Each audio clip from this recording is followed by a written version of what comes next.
Yes, people, welcome back to the 1894. I'm Dara. I've got Luke with me here today for the preview of RB Leipzig and City. Champions League's back. Let's get into it. Right, Champions League is back. We're going against Leipzig at home in this game. I'm really looking forward to it now. I've a good feeling. I think it's a good feeling around the club for this season, the Champions League. After getting to the final last year, coming into a good again this year on good form. But our opponents, RB Leipzig, they're on very bad form, but I'm not sure about them, to be honest. But Luke knows a bit more about them. So, Luke, where do you think their strengths and weaknesses lie?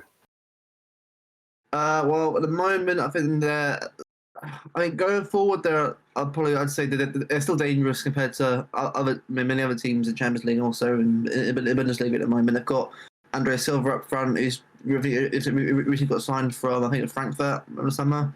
And he's got a couple of goals so far this season. They got a Hungarian player, I think, Szoboszlai, who I think was doing well. I think for Salzburg. I'm not sure exactly, but I know he was a very highly rated player in the Bundesliga.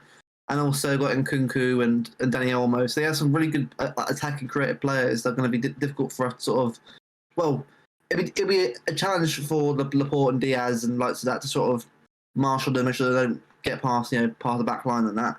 But at the back, probably a weakness. I think we should definitely score a couple of goals past them because they haven't got Meccano anymore. They haven't got Konate. They've got Mukiele, and Orban, but they haven't got the best team at the back anymore. I think we should definitely exploit that back line because it's definitely to be got at. I think anyone, play it Mahrez, Sterling, anyone, Foden, no matter who you play, we should be able to score a few goals past them, definitely. You're 100% right. I think last season, so I'm not sure, you can correct me if I'm wrong now, but they played a 3 again. And like I always say with 3 is, it's about getting in between that little space between their wing backs and their centre halves. That's crucial. That's crucial. We have to get in behind. I said it for Leicester. I'll say it again here. And you'll see in the predicted 11, you see a lot of players with pace in there who can get in there and exploit them. But getting into our team now, I think we're looking good. We're after coming off a 5-0, a 5-0, and a 1-0 in a row. Everyone's going to be coming in confident. I think our midfield's been great. And if your midfield's good, if it's looking good against Leicester, it's going to look good against a lot of people because Leicester's midfield is brilliant. But if they're continuing to play their 5, I think they play a 5-2-3, Luke. Yeah, although they might change like a 4-2-3-1, they might play about 3 attacking midfielders and something like that. But I imagine that they'll probably play a more defensive system against us because they're just they're away from home at the Etihad. I'm sure they'll probably play more defensive to try and get a point against us more than actually trying to get the win. Yeah, definitely. But if they're playing if they do play their 5-2-3, we can completely outwork them in the midfield. Just get more chances created, more chances, yourself. Right, so considering what happened last season, Champions League final, not winning, I think we're going to come back in with fire in our belly now after the Champions League final. We're going to want to attack. We're going to want to exploit whatever we can with Leipzig. We're going to go proper attacking now. I think Bruyne didn't make it onto the field against Leicester. We'll probably see him here. I'm really looking forward to it. Luke, is there anyone you want to see included in it?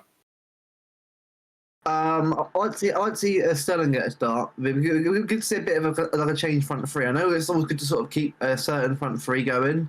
But as soon as it's a different competition entirely, I'd like to give other players I'll probably say Foden would probably be on the bench, I reckon. I can't see him starting this game. It'd probably be a little bit too soon for him. But it'd be good to see De Bruyne play. It'd be good to see perhaps Sterling on the right, maybe Grealish at the left, or maybe like Jesus at striker or Varane at centre forward again. It's just, I think something different, or maybe even Mahrez can want to get a game as well. I think because I don't think Mahrez at all start a game yet, which is mental because how good he was in the pre-season. So I think it's good to have a bit of a mix-up. Just to try and sort of give players opportunity to see how they can impress. And maybe set a claim for the 3 big games coming up at the end of the month. So it's definitely a game to sort of test different players and different styles, definitely.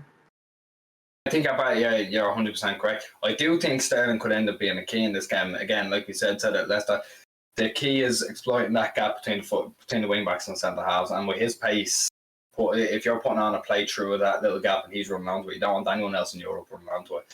But getting onto that, the fact that we're mentioning the team, we'll go with our predicted 11. This is, again, just prediction. We don't know anything. In goal, going with Ederson, right? I don't think anyone's going to say anything about that. But at the back line, we've gone Walker, we've gone Diaz, we've gone Laporte, and we've gone with Zinchenko, which is a bit of a weird one. Before we say a piece in it, Luke, what do you think? Oh, well, every time we've reached Zinchenko, we've been Cancelo playing left back. So, but it'd be good to see him sort of actually play. I mean, has he even played at all yet, or has he been on the bench for the last 3 games? I can't remember exactly. And last 3 games have been. Yeah, so hopefully it's probably his first start. I imagine Pep will probably play him this game, so sort of give him a bit of a run out. So that'll be good to see him back in the team again. I think we might see Stones, but I think maybe sticking with the two Laporte and Diaz who are playing really well, they would probably better to sort of keep the chemistry going at the moment. No, you're right there. I don't think we should move anyone from that centre half at the minute. I think Stones get his game against Wickham. He might even play against Southampton on the weekend. We're not sure, but I don't think he'll be put in for this match. I think this is a very, very big game. I think it's a good pairing. You could chop change like the rest of the team could. But in the midfield, we're going with Fernandinho. This is my thing saying that he didn't start on Saturday. There's a good chance he'll start here because, and especially with their counter attack, that's the one you want in. That's the man you want in. And just ahead of him, we've gone with De Bruyne and we've gone with Grealish. I think two creative forces again, like I said, exploiting that gap, getting players running in behind. I don't see why not, especially if De Bruyne is going to be back about 2 weeks training now by the time this comes around. So I don't see why he wouldn't get a start. Before we go on to the forward line, Luke, what do you think of the midfield?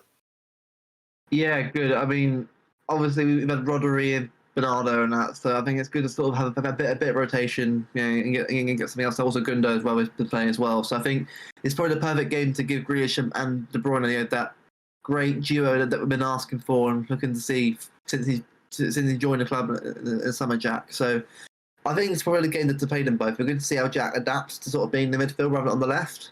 But I think it'll be good. It'll be good to sort of see how that works. Obviously, it's also good seeing Kev back. I think our best player. Good to see him back. Hopefully he gets a couple of assists and get himself up and running for the. Again, I said earlier on, big 3 games coming up into the month. But good to see him get some form going before we hit those big 3 games. Exactly. Yeah. Now we've gone with Torres through the middle again. I think there's chances might not happen. He might want to have a rest up before it because he's pretty sure he started every game so far. But it's again big game. I don't see why you would rest him. And then either side of him, we've gone with Sterling and we've gone with Mahrez. Mahrez, obviously, like we said, a key. He has the key to unlock any door. He can break in behind. He'll cut inside. He'll probably double up on one side of him.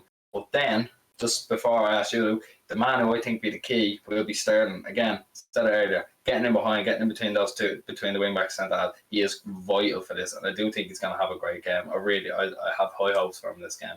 Just before I wrap up, Luke, what do you think? What do you make the front 3?